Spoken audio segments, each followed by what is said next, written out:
나보다 훨씬 더 못한 것 같은데 왜 어떤 마음에 저렇게 이렇게 저를 배려해 주면서 신문지를 던져줍니까?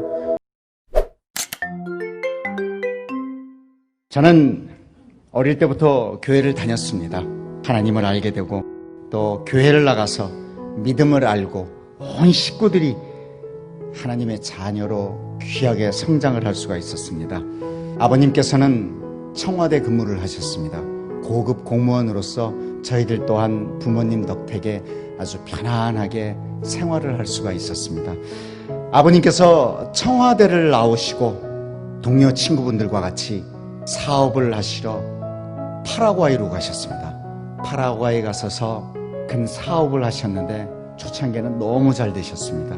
그래서 식구들이 다 이민을 가게 되겠습니다. 파라과이로.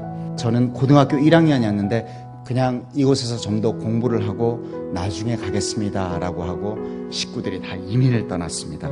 그러던 중 사업이 물론 잘 될 때도 있고 못 될 때도 있고 하는데 어려운 시기에도 불구하고 아버님께서 저에게 미국으로 유학을 갈 기회를 주셨습니다. 그래서 저는 콜로라도 덴버에서 유학 생활을 시작했습니다. 아버님의 사업이 그렇게 번창하고 하던 때가 아니라 연면하는 그런 생활 속에 저를 유학을 보내주신 거에 너무 감사를 해서 믿음과 하나님의 사랑 속에서 살고 있다고 믿었습니다. 제 책상 위에는 마가복음 9장 23절 할 수 있거든이 무슨 말이냐, 믿는 자에게는 능치 못함이 없느니라는 글귀가 책상 앞에는 딱 적혀 있어서 나의 믿음대로 할 수 있다는 생각을 가지고 열심히 공부를 하고 있었습니다. 그러던 중 아버님이 사기를 당하시고 사업을 실패하셔서 결국 아픔으로 돌아가시게 됐습니다.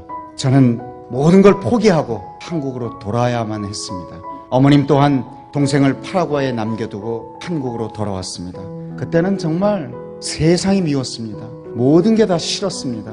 왜 그렇게 부모님이 미운지 정말 혼자서 욕도 많이 했습니다. 이렇게 책임지지도 못하는 자식들을 낳아주셔가지고 뭐 했다고 이렇게 돌아가시고 그러시냐고.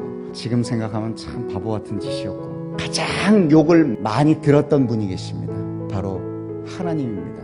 당신 말이죠, 그렇게 믿음과 사랑으로 지켜주시고 안 되는 일도 되게 해주시고 모든 저희 가정이 믿는 것은 오로지 하나님의 사랑으로 하나님의 믿음으로 여기까지 오고 지금까지 생활을 했는데 이게 뭡니까? 정말 한심합니다. 정말 밉습니다 라고 하면서 방탕의 생활을 하기 시작했습니다. 오갈 데도 없고 집도 없고 아무것도 없습니다. 어머님은 친구 집에 하루, 저 친구 집에 하루 전전하기 바쁘셨습니다. 참 미웠습니다.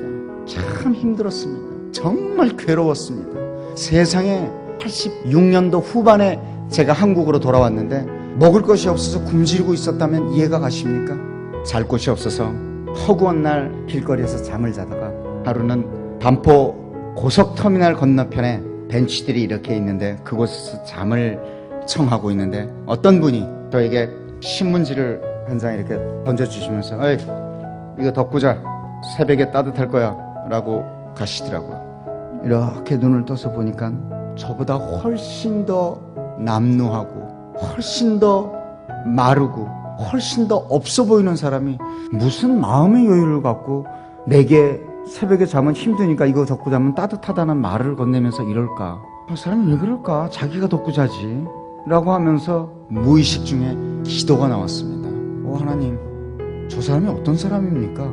나보다 훨씬 더 못한 것 같은데 왜 어떤 마음에 저렇게 이렇게 저를 배려해 주면서 신문지를 던져줍니까?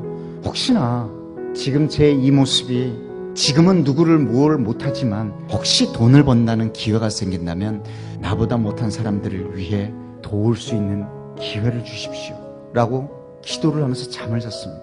그 다음 날부터 이게 아니다.